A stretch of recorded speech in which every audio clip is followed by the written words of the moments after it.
On June 1st, 1985, I married the love of my life, Susie Geary, now Susie Davis. We did something very untraditional the day of our wedding. We met an hour before the ceremony, and we obviously saw each other, breaking tradition. We had a lot of fun taking pictures and seeing family and friends, but then Susie and I did something to set the tone for the rest of our marriage. We prayed together. I was in my tux, Susie was in her wedding gown, I held her hands, and we prayed right then for God to anoint our marriage and to make it honor Him. And we really believe that set the tone for our marriage. You probably know the statistics about marriage in the nation where I live, in the United States. 60% of all marriages, Christian, non-Christian, doesn't matter, 60% of all marriages fail. But do you know the statistics of divorce for people who pray together? It's less than 1%. That's right, 99% of couples who pray together stay married and have prevailing marriages. It's like the biggest duh in the world. If you pray together, God's going to honor your marriage. And so just about every single day since my wife and I got married, we prayed together. I'm so passionate about praying in marriage, and I wrote a chapter about it in my book, Pray Big. And I wrote a subsequent book called Pray Big for Your Marriage, where I talk about how to pray in your relationships. Now, I just want to encourage you, if you're married, if you're dating, if you're about to start being engaged to somebody, start praying with them right now, because it'll invite God's presence into your relationship.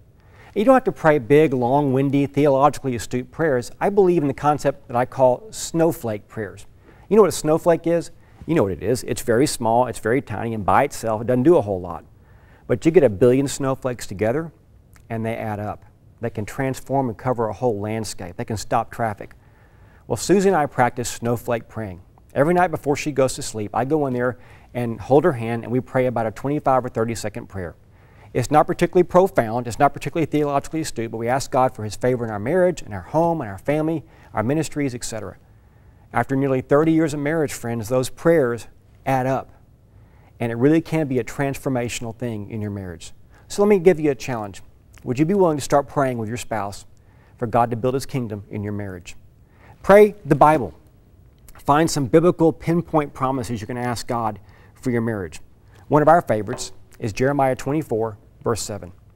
We love to pray from Jeremiah 24:7 that we would be God's people and that He'd be our God, and that He'd give us one heart to know Him. I've been praying for that for my wife, Susie, since we first started dating.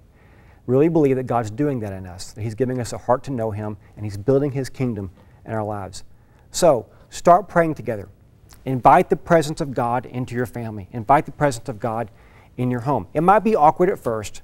God will honor it, and He'll be in that top 1% whose marriage will make it because you're praying together.